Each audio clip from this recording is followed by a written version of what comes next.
Hi again, everybody, and welcome to Retirement SOS. I'm Ernie. And I'm Beth, and this is Ruby. And today we're going to talk about 4 small financial adjustments that we're going to make just after only 4 months of retirement. And you're probably wondering, why are we making 4 financial adjustments after such a short time? Well, the answer is inflation. And let's face it, this is not a great time to be retiring. Inflation in Canada is running at around 5%, though when I look at our food bill, it seems like a lot higher, doesn't it? For sure. So what we're trying to do is increase our income just ever so slightly, and at the same time leverage our expenses through some cost-saving measures that we're taking. And we'll see how it goes. Last year, we didn't really do a very good job at controlling our expenses. Well, this year, we've taken a very different approach. So what we've done is that we have itemized all our expenses. We've taken a very thoughtful, honest, and thorough approach.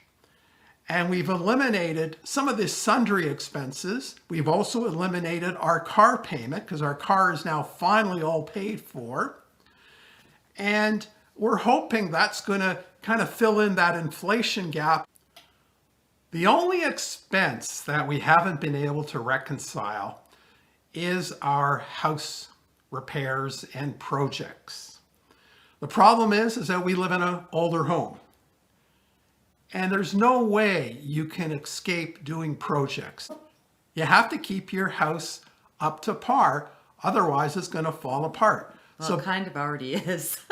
Yeah, I mean, we do have a lot of projects, but you can only spend so much a year, and that's really what we're trying to do. But we haven't quite gotten to the final total because we're still trying to determine what are the priorities in terms of the projects. So we're probably going to need about another 4 weeks to finalize all that. So one of our plans was to start an emergency fund, and this goes back to the fact that we do have an older home. So I guess if there is a big emergency, we could have some money set aside already.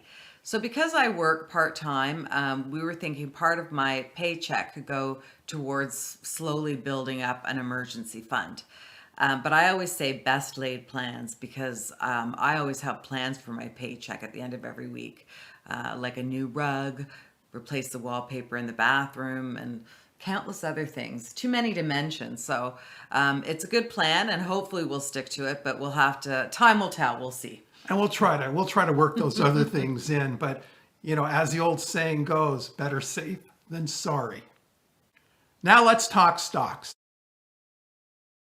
So we're basically going to be doing 2 small things to see if we can give our income a little bit of a boost. First thing we're going to do is we're just going to invest a little bit more into US equities. And the reason being is that American companies are doing better than Canadian companies. And the next thing we're looking at is Canadian equities, specifically the financial services sector. So the financial services sector in Canada is made up of banks and blue chip insurance companies. Banks have just announced increases in their dividends, and we like that. So we think that's a good way to go, and hopefully that will work out for us. So now let's talk pensions. Right now I get 3 company pensions that are helping us a lot. But I haven't taken my Canada pension and my old age security. I didn't take it at age 65 because I had worked for most of the year, and that would have put us in a little bit of a higher tax bracket. So now this year I'm in a much lower tax bracket. So as a result, I'm going to start taking my Canada pension and my old age security in May of this year, and that's when I turn age 66. So essentially what I did is I delayed my government pensions by a year. And it wasn't a bad thing because with Canada pension, I'm going to get an increase of 8.4% by delaying a year. And when I start old age security in May, I'll get a 7.2% increase this year. So we're looking forward to that. It all adds up. Absolutely. So expenses are basically our wild card. If we can get a better handle on them, I think we'll be okay. And everything on paper so far looks good, but again, it's a matter of actually following it in day-to-day life. And we're going to cross our fingers that it does work out. Yes. And the 4% withdrawal rate from your portfolio is no longer in effect for 2022. The cost of living is just way too high. So the 4% rule is now the 2.5% rule. Please keep in mind that we're not financial planners. If you require financial advice, please consider seeing a professional. But we hope you found this video interesting, and if you did, please consider subscribing to our channel. So until next time, Bye for now.